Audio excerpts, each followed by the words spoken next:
আসসালামু আলাইকুম। সবাইকে স্বাগত জানাচ্ছি। আহ, আজকে আমরা এই ম্যাথটা একটু সলভ করব। এখানে বলা আছে যে আমেনা বেগম 12% মুনাফার মুনাফায় 9,000 টাকা 5 বছরের জন্য ব্যাংকে জমা রাখলেন। এটা আমাদের একটা উদ্দীপক বলা আছে। আহ, সেটা অনুসারে প্রসঙ্গে বললো যে একটি দ্রব্য 7,500 টাকায় বিক্রয় করলে 900 টাকা ক্ষতি হয়। যদি দ্রব্যটি 8,500 টাকায় বিক্রয় করা হয় তবে কত টাকা লাভ হয়? তাহলে আমরা, যেহেতু 7,500 টাকায় বিক্রয় করলে 900 টাকা ক্ষতি হয়, তাহলে অবশ্যই ক্রয় মূল্যটা তার থেকে বেশি। তাহলে আমরা বলি যে 900 টাকা হয়, কত হয়, 7,500 প্লাস 900 কত হয়? 8,400 টাকা। 1,400 টাকা। এবার আমরা বলি ওই ওই দ্রব্য যেটা আছে সেটা বলছে 8,500 টাকায় বিক্রি করলো। তাহলে দেখো, এখন এটা হলো ক্রয় মূল্য, অবশ্যই বিক্রয় মূল্যটা তার চেয়ে বেশি। 8,500 টাকা বিক্রয় মূল্য হলে, বিক্রয় মূল্য হলে হলে কি হবে স্যার? যদি 8,400 টাকা হলো ক্রয় মূল্য, বিক্রয় মূল্য হলো 8,500 টাকা, তাহলে আমরা লাভ হবে, লাভ হলে বিক্রয় মূল্য মাইনাস ক্রয় মূল্য করতে হয়। অর্থাৎ 8,500 টাকায় একটা দ্রব্য বিক্রয় করছে, আর সেই দ্রব্যটা ক্রয় মূল্য ছিল 8,400 টাকা। তাহলে লাভ হলো কত? লাভ হলো 100 টাকা। ওকে, এটা হলো আমাদের যে ক নম্বর কোশ্চেনটা আছে সেই ক নম্বর কোশ্চেনটা। আচ্ছা, এবার আমরা ক নম্বর কোশ্চেনটা কি বলবো? ক নম্বর কোশ্চেনটাতে বলছে স্যার যে আমিনা বেগম 5 বছরে কত টাকা চক্রবৃদ্ধি মুনাফা পাবে। চক্রবৃদ্ধি মুনাফা সম্পর্কে একটু বলে আসি। চক্রবৃদ্ধি মুনাফাটা হলো আহ মানে নির্দিষ্ট একটা টাইম পিরিয়ডের পর বা নির্দিষ্ট একটা সময়কালের পর আপনার যে সরল মুনাফা হয়, অর্থাৎ সাধারণ যে মুনাফা হয় বা সরল মুনাফা, এই মুনাফারও উপরে আবার মুনাফা ধার্য করা হয়। অর্থাৎ সরল মুনাফাটা হলো, আপনার মনে করে 100 টাকায় 10 টাকার মুনাফা হয়েছে, পরবর্তী বছরও ওই 100 টাকার উপরে মুনাফা হিসাব করা হবে। কিন্তু পরবর্তী বছরে যদি 110 টাকার উপরে মুনাফা হিসাব করা হয়, তাহলে সেটা চক্রবৃদ্ধি মুনাফা। চক্রবৃদ্ধি মুনাফা মানে হলো যে সুদেরও সুদ দিতে হয়।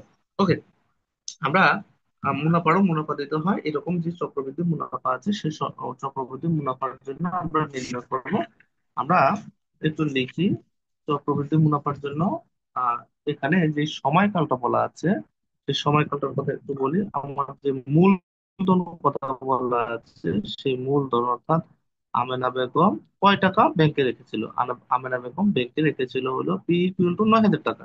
ওকে, 9,000 টাকা ব্যাংকে রাখে, 9,000 টাকা। আর তার যে মুনাফার হার, সেই মুনাফার হারটা কত ছিল? মুনাফার হারটা ছিল 12%। কত পার্সেন্ট?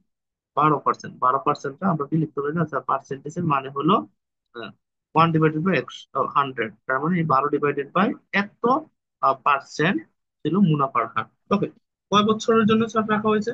আমরা দেখে উদ্দীপকটা আমাদের কাছে বলা ছিল 5 বছর। বছরকে আমরা এন দ্বারা প্রকাশ করি। আচ্ছা, এবার চক্রবৃদ্ধি যে মুনাফা আছে, সে মুনাফার আমরা একটা শর্ত সূত্র লিখি। আমরা চক্রবৃদ্ধি যে মূলধন আছে, সেই মূলধনটার আমরা একটা সূত্র আলোচনা করেছিলাম, সেটা আগে একটু বের করি। চক্রবৃদ্ধি অর্থাৎ চক্র আকারে বৃদ্ধি করার পরে যে মূলধন, সেটাকে বলা হয় চক্রবৃদ্ধি মূলধন। সেই চক্রবৃদ্ধির মূলধনটা হলো P into 1 plus R to the power N. এটা হলো আপনার বর্তমান যে মূলধনটা আছে, সেই মূলধনটা না, কোনো একটা নির্দিষ্ট সময়ের পর অর্থাৎ এন সময়ের পর সুদেরও সুদ হওয়ার পরে যে মূলধনটা আসবে, সেই মূলধনটা হলো চক্রবৃদ্ধি মূলধন। ওকে, তাহলে চক্রবৃদ্ধি মূলধনটা আমরা একটু বের করি, তারপরে আমরা মূল মূলধনটা যদি বের করে দেই, তাহলে সেটা আমরা চক্রবৃদ্ধি কয় টাকা মুনাফা আসলো সেটা আমরা পেয়ে যাবো। তাহলে মূল মূলধনটা হলো ম্যাডাম 9,000 টাকা। আচ্ছা, 9,000 টাকা। আর এখানে হলো 1 প্লাস আর এর মানটা একটু বসাই দিই। আর এর মানটা হলো 12/100। টু দি পাওয়ার কত আসে? টু দি পাওয়ার হলো 5 বছর। কারণ আমরা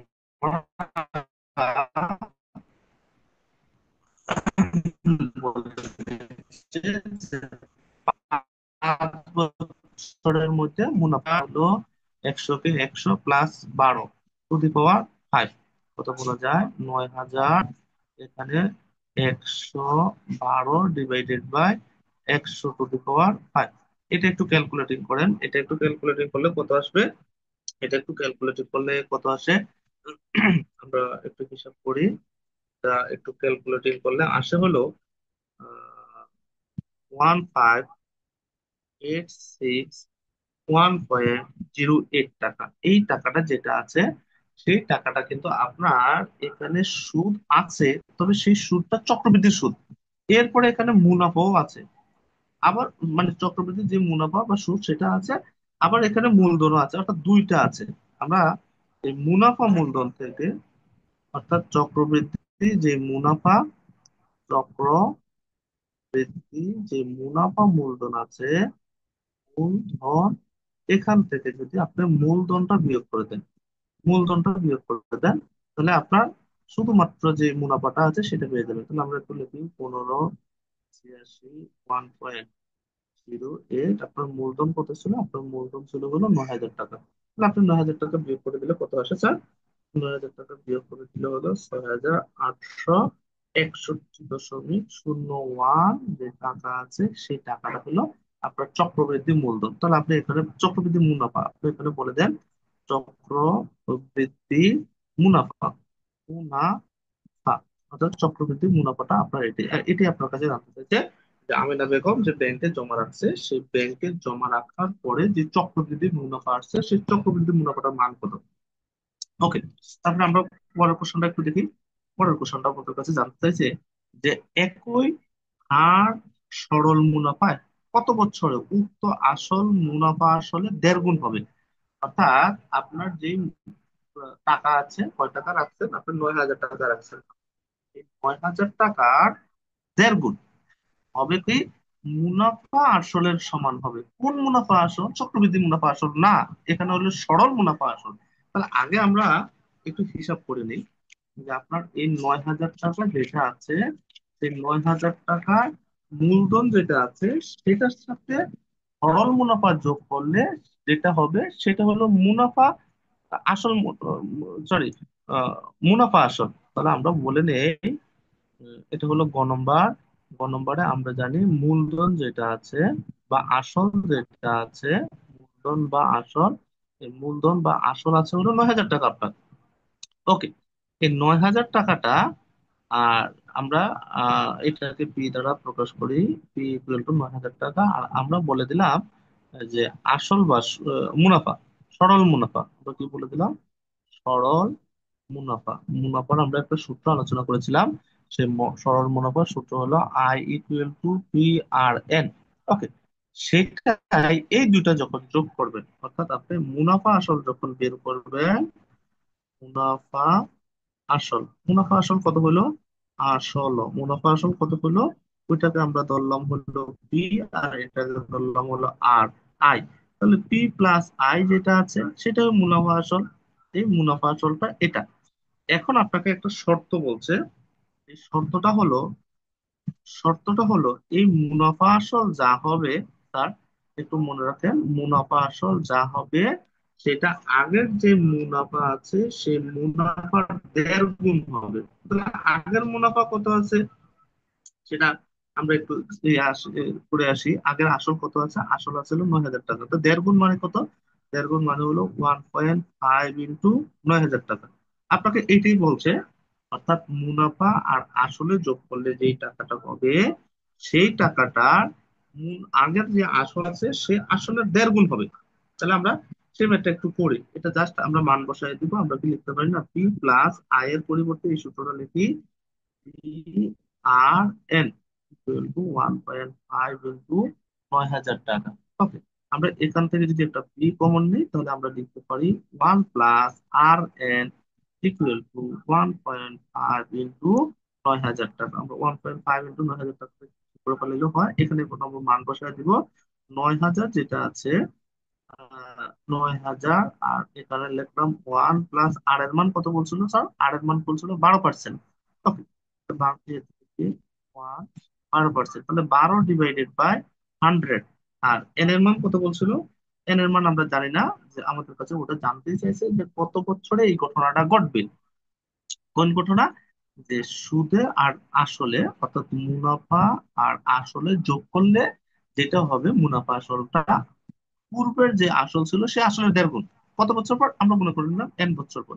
তাহলে এটা একটু হিসাব করি, 1.5 ইন্টু 9,000, এর পাশে একটা 9,000 আছে, ওইটা বাদ করে দিলে হবে। তাহলে 1 + 12 / 100, এখানে 12n ইকুয়াল টু এই 9,000টা এর পাশে গুণ আকারে আছে, ও পাশে ভাগ করে দিলাম আমরা 4। তাহলে 1.9000 / 9,000, যেটা এই পাশে 9,000টা যদি করে দিলেন, তাহলে এই 9,000 9,000 বাদ। তাহলে এখানে থাকে কত? 1 + 12n/100 ইকুয়াল টু, এখানে থাকে হলো 1.5। স্যার এই ওয়ানটা উপাশে বিয়োগ মাইনাস করে দিই, তাহলে কত হয়?